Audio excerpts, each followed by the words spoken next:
je prends un compte à la fin, je mets à la fin. Et je me pose la question, si j'ai rempli la salle comme vous êtes là, et que je raconte ce que j'ai prévu là, est-ce que ça va intéresser les gens?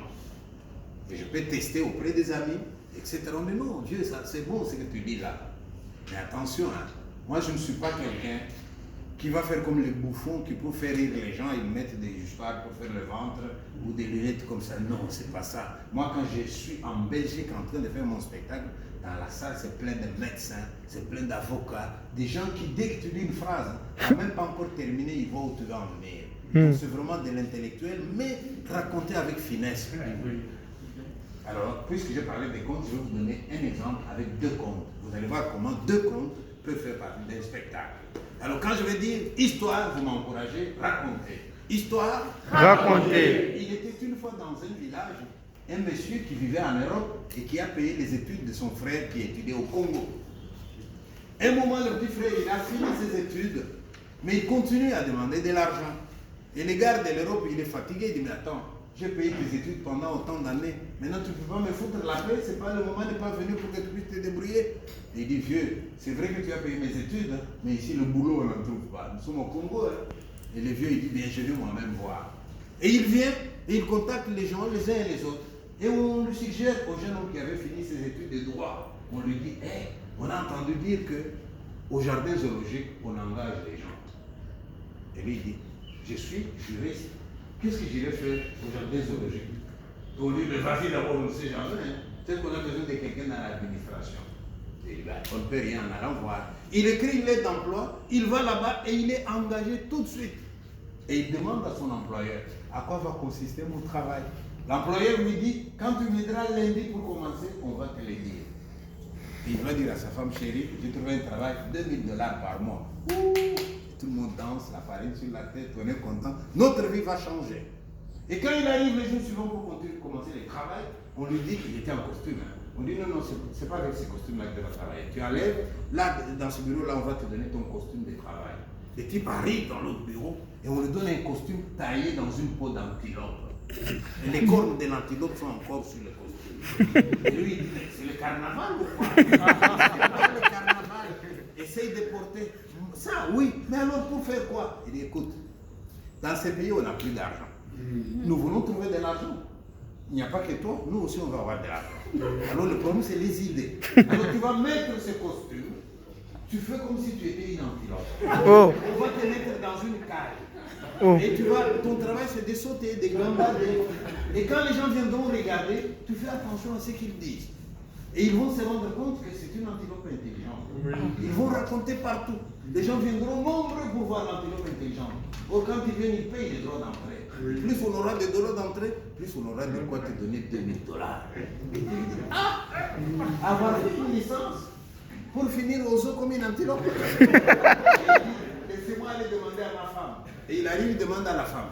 La femme lui répond, chérie, j'ai le choix. Un mari licencié qui n'a pas de boulot et nous crevons de faim. Et un mari licencié qui saute aux eaux et qui me rapporte $2000. Va sauter chez lui.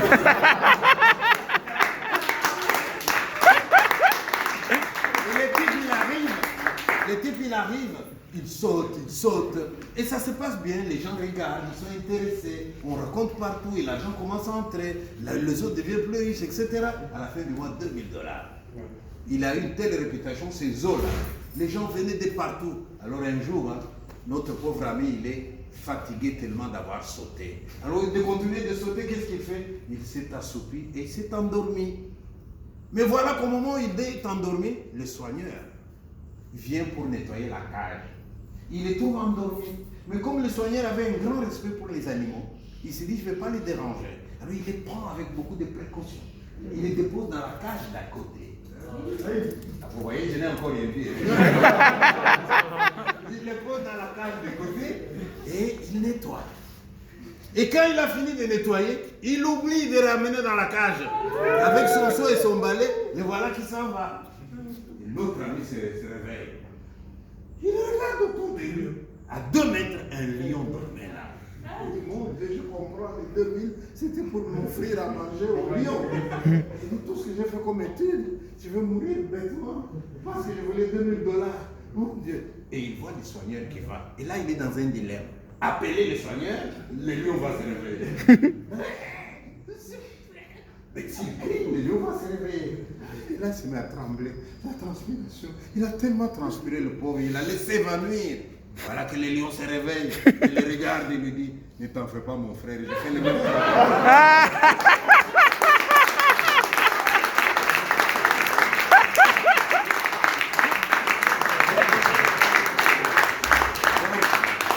Le lion lui dit, ne t'en fais pas, mon frère, j'ai fait le même travail que toi.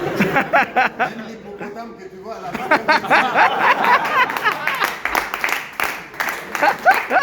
la girafe que tu vois là-bas, c'est un géographe. Voilà l'exemple d'un conte, et voilà vous-même comment vous avez réagi. Je vous assure, en Belgique, en Suisse, partout où je vais, quand je raconte cette histoire, eh bien, tout le monde réagit de cette façon-là. Mais en attendant, réfléchissons. Nous avons ri. C'est ça le succès que j'ai en Europe.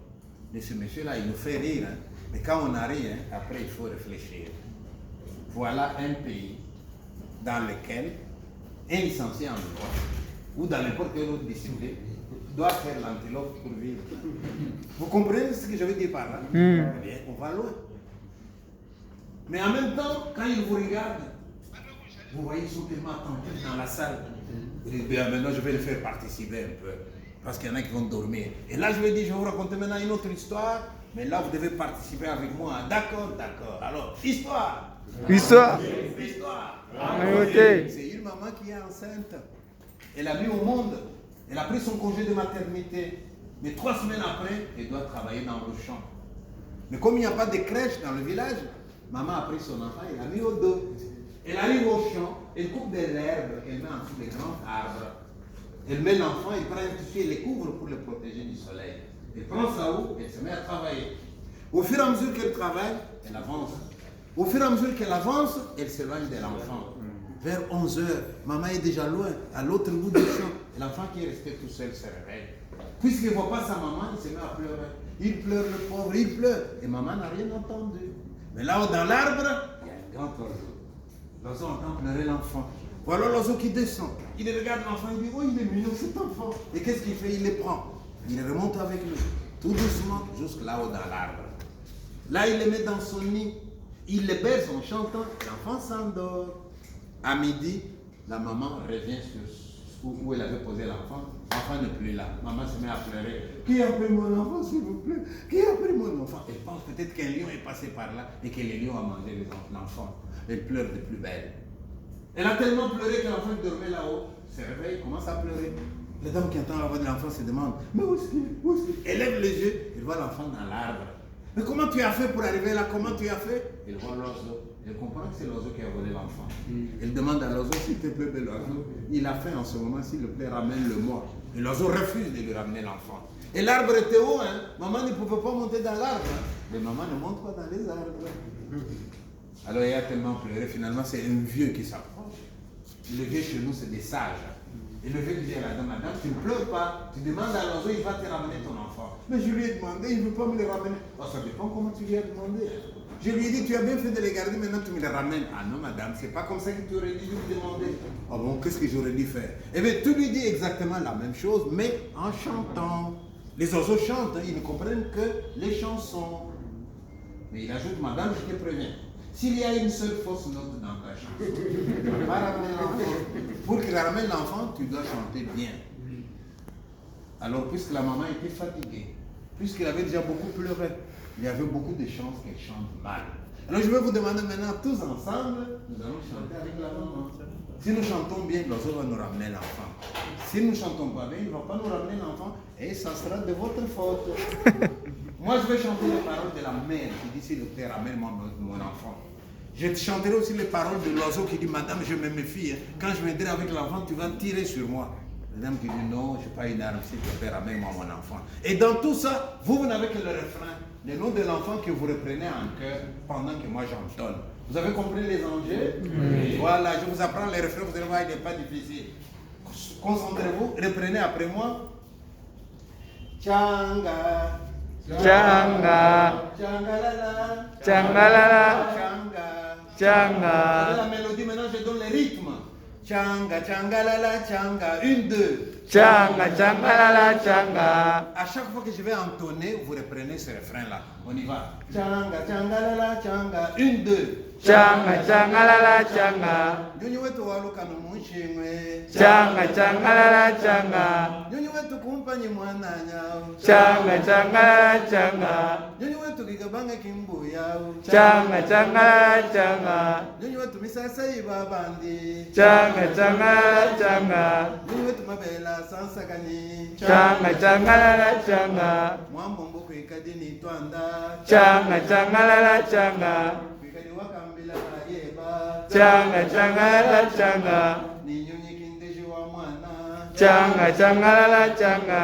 Tusonga ntefu tumwasa. Changa, changa, la la, changa. Kambila wachinyi mwana etwe. Changa, changa, la la, changa. Nyonyi wetu kumpanyi mwananya. Changa, changa, la la, changa. Nyonyi wetu kikabanga kimbuya. Changa, changa, la la, changa. Nyonyi wetu misasa ibabandi. Changa, changa, la la, changa. Nyonyi wetu mabela sansakani. Changa, changa, la la, changa. Eh bien, puisque vous avez bien chanté, l'oiseau est descendu avec l'enfant, il a remis l'enfant à la maman, l'histoire se termine bien. On applaudit.